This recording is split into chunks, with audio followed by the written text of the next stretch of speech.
TNPL Tamil. வணக்கம் அண்ணா. என்ன மிகவும் வருத்தத்தோடு காணப்படுவது போல தெரிகிறதே? வாருங்கள் அமைச்சரே, நான் நிறைய தவறுகளை செய்து விட்டேன். அடடா, நிறைய இழந்து விட்டேன். இழந்து விட்டீர்கள் நீங்கள்? சரி சரி, மேலே சொல்லுங்கள். அவற்றையெல்லாம் நினைத்து நினைத்து மனம் மிகவும் வேதனைப்படுகிறது, பாரமாக இருக்கிறது, சுமை கூடிக்கொண்டே இருக்கிறது. அப்படியானால் ஒரு லாரியை வர சொல்லி விடலாமா அண்ணா? எதற்காக அமைச்சரே?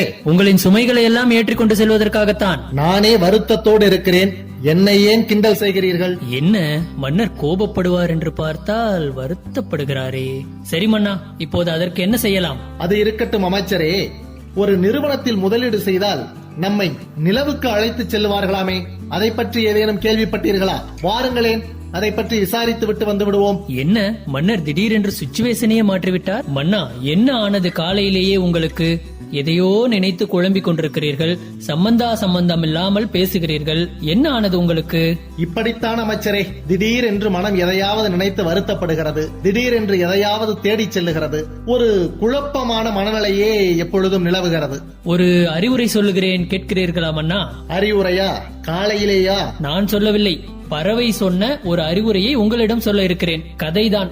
அதைதான் அங்கேயே சொல்லிவிட்டார்களே, பிறகு நீங்கள் ஏன் சொல்லுகிறீர்கள்? அங்கேயே சொல்லியிருந்தாலும் நம்முடைய மக்களுக்கு நம் சார்பாக சொல்ல வேண்டும் என்று சொல்ல விளைகிறேன் மன்னா. நல்ல விஷயங்களை காப்பியெடுப்பதில் தவறில்லை என்று பெரியவர்கள் சொல்லி இருக்கிறார்கள் இல்லையா?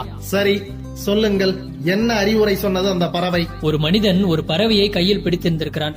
உடனே அந்த பறவை அந்த மனிதனிடம் சொல்லி இருக்கிறது, தயவு செய்து என்னை விட்டுவிடு, விட்டுவிட்டால் உன் வாழ்க்கைக்கு தேவையான முக்கியமான 3 அறிவுரைகளை சொல்கிறேன் என்று.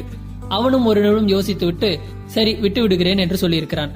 அந்த பறவை உடனே சொன்னதாம், நீ என்னை விட்ட உடனேயே முதல் அறிவுரை சொல்லுவேன், மரத்தின் மீது பறந்து சென்று அமர்ந்த பிறகு 2வது அறிவுரையை சொல்லுவேன், பிறகு அங்கிருந்து பறந்து செல்லும் போது 3வது அறிவுரையை சொல்லுவேன் என்று சொல்லி இருக்கிறது. சரி, அதன் பிறகு? அதன் பிறகு அந்த பறவையை விட்டிருக்கிறான் அந்த மனிதன். பறவை தன்னுடைய முதல் அறிவுரையை சொன்னது. என்ன அறிவுரை அது? நீ உன்னுடைய வாழ்க்கையில் கடந்த காலத்தில் செய்த தவறுகளையும் உனக்கு ஏற்பட்ட இழப்புகளையும் எண்ணி வருத்தப்படவே கூடாது. அதையே நினைத்து நினைத்து மனதில் பாரம் ஏற்றிக்கொண்டு வாழ்க்கையை பெரும் சுமையாக்கிக் கொள்ளக்கூடாது என்று சொல்லி இருக்கிறது. ஓஹோ, அப்படியா? சரி, அடுத்த அறிவுரை? மரத்தின் மீது பறந்து சென்று அமர்ந்த பிறகு சொல்லி இருக்கிறது 2வது அறிவுரையை. அது என்னவென்றால், யார் என்ன கூறினாலும் நீ உன்னுடைய சுய அறிவு கொண்டு பகுத்தாராய வேண்டும். யார் எதை சொன்னாலும் அப்படியே நம்பிவிடக் கூடாது என்று. நல்ல அறிவுரைதான். அதற்கு பிறகு ஒன்று சொல்லி இருக்கிறது, அதுதான் மிகப்பெரிய வியப்பு. என்ன வியப்பு அது? அந்த மனிதனை பார்த்து, அட பைத்தியக்காரா, நான் சொன்ன உடனேயே என்னை விட்டு விட்டாயே, என்னுடைய உடம்பில் விலை உயர்ந்த 2 வைர கற்கள் இருக்கின்றன. நீ என்னை விட்டுவிடாமல் இருந்திருந்தால் அந்த விலை உயர்ந்த 2 வைர கற்களும் உனக்கு கிடைத்திருக்கும், நீ மிகப்பெரிய செல்வந்தனாகி இருப்பாய் என்று சொல்லி இருக்கிறது. அடடா, மிகவும் வருத்தப்பட்டு இருப்பானே அந்த மனிதன். ஆமாம் அண்ணா. உடனே அந்த மனிதன் பறவையை பார்த்து தலையை சொரிந்து கொண்டே, அட இது தெரியாமல் இப்படி விட்டு விட்டேனே உன்னை, இதற்கு மேல் உன்னை பிடிப்பது மிகவும் கடினம்தான், என்ன செய்வதென்றே எனக்கு புரியவில்லை என்று மிகவும் புழம்பி இருக்கிறான். இது மிகப்பெரிய இழப்பு தான் என்னுடைய வாழ்க்கையில் என்று மிகவும் வருத்தப்பட்டிருக்கிறான். அதன் பிறகு 3வது அறிவுரையை அந்த பறவையிடம் கேட்டிருக்கிறான். அதையாவது கடைபிடிக்கிறேன் என்று சொல்லி இருக்கிறான். அதற்கு அந்த பறவை என்ன சொன்னது? 3வது அறிவுரையை சொல்வதற்கு முன்னால் ஒன்று சொன்னது பாருங்கள், அதுதான் அந்த மனிதனுக்கு சவுக்கடி. அந்த சவுக்கடியை சற்று விளக்கமாகத்தான் சொல்லுங்களேன். நான் உனக்கு முதல் அறிவுரையாக என்ன சொன்னேன்? உன்னுடைய தவறுகளை, கடந்த கால இழப்புகளை எண்ணி வருத்தப்படக்கூடாது என்று சொன்னேன்.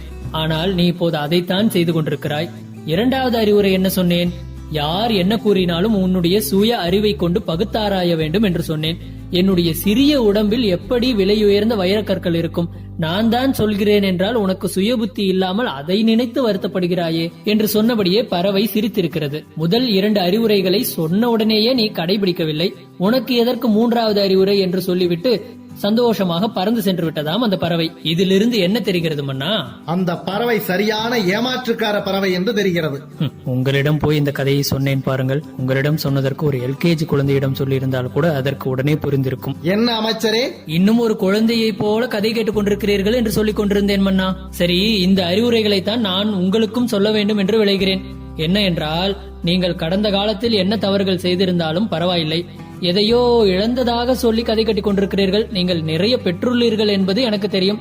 அப்படி உண்மையாகவே நீங்கள் இழந்திருந்தால் அதையே நினைத்து வருத்தப்படாதீர்கள், மனதில் சுமையை ஏற்றிக்கொள்ளாதீர்கள். அது மட்டுமல்லாமல் இரண்டாவதாக ஒன்று சொன்னீர்களே, முதலீடு செய்பவர்களை எல்லாம் நிலவிற்கு அழைத்து செல்கிறார்கள், போய் பார்த்துவிட்டு வந்து விடலாம் என்று.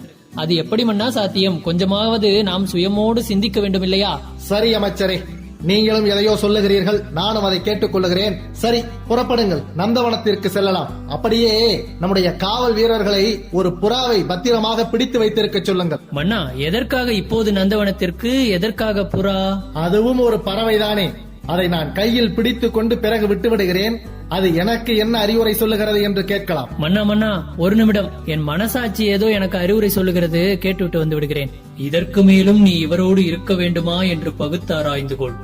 இதற்கு மேலும் நீ இவரோடு இருக்க வேண்டுமா என்று பகுத்தாராய்ந்து கொள். TNPL தமிழ்.